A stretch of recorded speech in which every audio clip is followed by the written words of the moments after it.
Hello everyone, আশা করি সকলেই ভালো আছো। আজকে আমি তোমাদের সাথে আরও একটি নতুন মেহেন্দি ডিজাইন শেয়ার করতে চলে এসেছি। এটা আমি কাটওয়ার্ক অর্থাৎ মধুবনী ওয়ার্ক দিয়ে শুরু করেছি। এখানে আমি কিছু লিফ এবং লোটাস দিয়ে ডিজাইনটা শুরু করেছি। ভিডিওটা পুরোটা দেখো, স্কিপ না করে। আশা করি তোমাদের ভালো লাগবে। ভিডিওটা ভালো লাগলে অবশ্যই লাইক, কমেন্ট অ্যান্ড শেয়ার করে দিও। তোমাদের একটু সাপোর্টে আমার আরও নতুন কিছু ডিজাইন করার উৎসাহ বাড়বে। আশা করি সবাই আমাকে সাপোর্ট করবে। আমি এই ডিজাইনটা একটা মেহেন্দির পেজ, যেটা মিমি মেহেন্দি আর্ট বলে একটা পেজ আছে, সেখান থেকে এই ডিজাইনটাকে নিয়ে রিক্রিয়েট করার চেষ্টা করেছি। কিছুটা আমি ইন্সপায়ার হয়ে করেছি এবং কিছুটা এর মধ্যে আমি নিজের মতনও অ্যাড করেছি। তোমরা যারা অন্যের কাজ দেখে ইন্সপায়ার হয়ে কাজ করবে, অবশ্যই তাকে মেনশন করবে। এতে আর্টিস্টকে সম্মানও দেওয়া হয় এবং তুমি যে অন্যের কাজটা নিয়ে যেটাকে দেখে তুমি ইন্সপায়ার হয়ে করেছো, তার নাম মেনশন করলে তুমি কখনো ছোটও হবে না। এতে তোমার প্রতি বাকিদের সম্মানও বাড়বে। চেষ্টা করবে যখন কোনো কাজ করবে, যাকে দেখে ইন্সপায়ার হয়ে তুমি কাজটা করো না কেন, তাকে যথার্থ সম্মান দেওয়ার চেষ্টা করবে। পুরো মধুবনী আর্টটা কমপ্লিট হয়ে যাওয়ার পর আমি পাশে আউটলাইন দিয়ে বর্ডার করে নিয়েছি, যাতে পরবর্তীকালে ভরাট করতে আমার সুবিধা হয়। এরপর আমি কিছু ছোট ছোট ডিজাইন অ্যাড করেছি যেখানে কিছু গ্রিড ডিজাইনও অ্যাড করেছি। এখানে গ্রিড ডিজাইনে আমি একটা ফ্লাওয়ার ডিজাইন মতন করেছি, যেটা খুবই সহজ।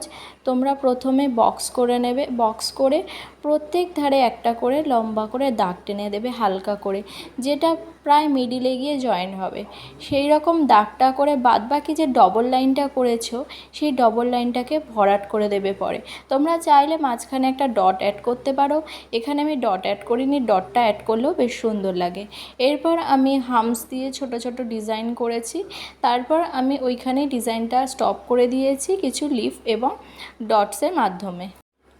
এখানে আমি কিন্তু প্রত্যেক কটা লিফ কিন্তু টিয়ার ড্রপসের মাধ্যমে কিন্তু করেছি, যাতে জিনিসটা দেখতে সুন্দর হয়। এইবার আমি যে বক্সগুলো করে রেখে দিয়েছিলাম, সেই বক্সগুলোকে ভালো করে ভরাট করে দিলাম কিছু গ্রিড ডিজাইনের মাধ্যমে। একদম সিম্পল গ্রিড ডিজাইন, এই ডিজাইনের মাধ্যমে আমি ভরাট করে দিয়েছি। এরপর এখানে আমি বাদবাকিতে কিছুটা হামস অ্যাড করে দিয়েছি, যাতে জিনিসটা দেখতে সুন্দর লাগে। এরপর আমি একটা আম কলকা এখানে অ্যাড করেছি, যেটার পাশেও আমি ভালো করে হামস করে নিয়েছি। এখানেও আমি ডবল লাইন হামস করব। ডবল লাইন হামস করার ফলে ডিজাইনটা আরও বেশি সুন্দর লাগে। এরপর আমি যেখানে বক্স করে রেখেছিলাম, তার ভেতরেও আমি টিয়ার ড্রপসের মতন করে ভালো করে লিফ করে নিয়েছি, বড় বড়, যে লিফগুলো দেখতে কিন্তু ভীষণ সুন্দর লাগছে। এরপর আমি বাকি আউটলাইনটাকে ভালো করে বোল্ড করে নিয়েছি, এবং যাতে বোল্ড করার পর সুন্দর লাগে এবং সেইভাবেই আমি বোল্ড করেছি। এরপর আমি আম কলকার ভেতরে হামস দিয়ে সেগুলোকে ছোট ছোট ফ্লাওয়ার করে ভরাট করে নিয়েছি। এরপর আমি যে কাটওয়ার্ক অর্থাৎ যে মধুবনী আর্টটা করেছিলাম, সেটাকে আমি ভালো করে ভরাট করে নিয়েছি। ভরাট যখন করবে, খুব সূক্ষ্মভাবে এবং নিখুঁতভাবে ভরাট করবে। আগে ফার্স্টে প্রত্যেকটা স্ট্রাকচারের আউটলাইন করে তারপর ভরাট করবে। এর ফলে কী হবে, জিনিসটা দেখতেও সুন্দর হবে এবং ভরাটটা খুব ভালোভাবেও হবে। এরপর ওই ভরাটটা কমপ্লিট করে দেওয়ার পর আমি এরপর ওপরের দিকে চলে এসেছি। এরপর আমি ওপরের দিকেও স্ট্রাকচার রেখে তার ওপরে আমি হামস করে সেখানেও আমি কিছু কাটওয়ার্ক অর্থাৎ মধুবনী আর্ট অ্যাড করেছি। এখানে আমি মধুবনী আর্ট বেশিরভাগ সব লোটাস দিয়েই করেছি।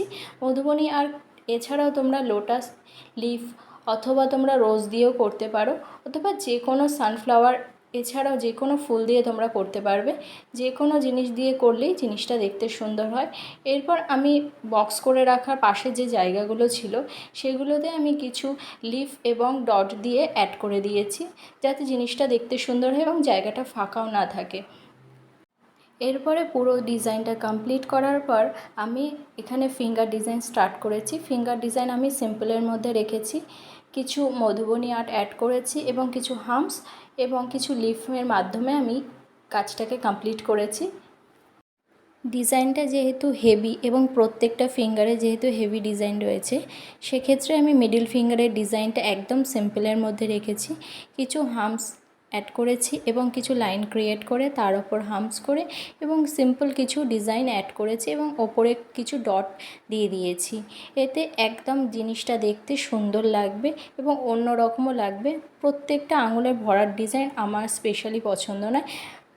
যে কোনো ব্রাইডালের ক্ষেত্রে তোমরা ভরার ডিজাইন দিতেই পারো, কিন্তু অ্যারোবিক ডিজাইন বা পার্টি মেহেন্দির ক্ষেত্রে একটু ফাঁকা ফাঁকা যদি ডিজাইনটা হয় তাহলে কিন্তু বেশ সুন্দর লাগে দেখতে। এইভাবে আমি পুরো ডিজাইনটা কমপ্লিট করে নিয়েছি। বাদবাকি ফিঙ্গারেও আমি সেম প্রসেসে ডিজাইন অ্যাড করেছি। এইভাবে আমি পুরো ডিজাইনটাকে কমপ্লিট করেছি। কেমন লাগলো তোমরা অবশ্যই জানিও। আমার কিন্তু এই মধুবনী অর্থাৎ কাটওয়ার্কের ডিজাইন, যে কোনো ডিজাইন কিন্তু আমার বেশ পছন্দ। তোমাদের কেমন ধরনের ডিজাইন পছন্দ অবশ্যই জানাবে। আর ভিডিওটা ভালো লাগলে অবশ্যই লাইক, কমেন্ট অ্যান্ড শেয়ার করে দিও। দেখা হবে অন্য কোনো ভিডিওতে। টাটা।